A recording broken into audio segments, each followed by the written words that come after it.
ঝিনাইদহ ৪ আসনের সংসদ সদস্য আনোয়ারুল আজিমের হত্যাকাণ্ডে মাস্টার মাইন্ড শাহিনকে দেশে ফিরিয়ে আনার জন্য ইন্টারপোলের সহায়তা চাওয়া হবে বলে জানালেন অতিরিক্ত পুলিশ কমিশনার হারুনুর রশিদ।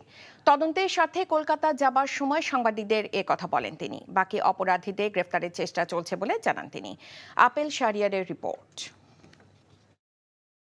ঝিনাইদহ ৪ আসনের সংসদ সদস্য আনোয়ারুল আজিমের হত্যার ঘটনা তদন্ত করতে ঢাকা মহানগর গোয়েন্দা পুলিশের প্রধান হারুনুর রশিদের নেতৃত্বে ৩ সদস্যের একটি দল কলকাতায় গেছেন। হযরত শাহজালাল আন্তর্জাতিক বিমানবন্দরে যাবার আগে সাংবাদিকদের সঙ্গে কথা বলেন তিনি।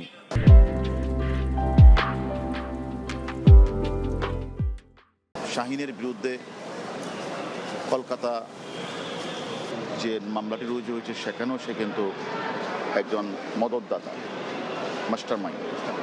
আমাদের কাছেও সে মাস্টার মাইন্ড। আমরা ধারণা করছি সে আমেরিকাতে অবস্থান করছে। অলরেডি আমরা আমাদের এনসিবিতে, বিশেষ করে আমাদের ইন্সপেক্টর জেনারেল মহোদয়ের কাছে আমরা আবেদনটি করেছি এবং আমরা ইন্টারপোলের সহায়তা চাইব। আমরা ইন্টারপোলের মাধ্যমে আইনের আওতা আনার চেষ্টা করব। গ্রেফতারকৃতদের কাছ থেকে গুরুত্বপূর্ণ তথ্য পাওয়া গেছে জানিয়ে তা কলকাতার পুলিশের সঙ্গে সমন্বয় করে তদন্ত করা হবে বলে জানান তিনি। বাংলাদেশের বাহিরে কোনো অপরাধ করে সেটা এক্সট্রা টেরিটোরিয়ালের আইনের আওতায় এসে তার বিচার কাজও করা যাবে।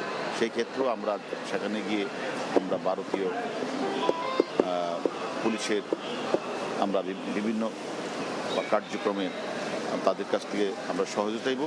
আমাদের বিভিন্ন তথ্য থেকে সেটা তাদের সাথে আমরা বিনিময় করব। সংসদ সদস্যের লাশ এখনো পাওয়া যায়নি। কিলিং মিশনে অংশ নেয়া মোস্তাফিজ ও ফয়সাল পলাতক রয়েছে। Apple Shahriar, NTV news.